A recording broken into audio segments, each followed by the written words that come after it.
Bira Creator Production dia manolotra ho anareo sinema malagasy mitondra lohateny hoe voa fetra sarymetsika novokariny zanaka vakinakaratra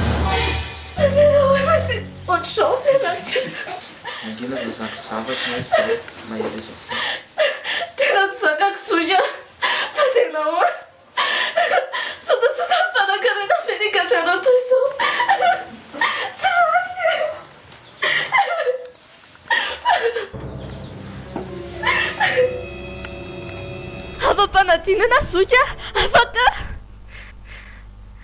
araisy neny nenga mbola any tokotany faly be neny Lasy lasaiza June taratasy ny ambany io raha tsy matoko ndre zoka mateka velany Inona? Fa maty ahoana? maty zoka koaka kely izy dia lefika loatra izay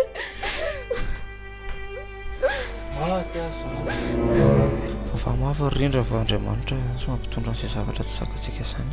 Tapitra fa mangina. Veloma mandrakizay sy ny tia malalako.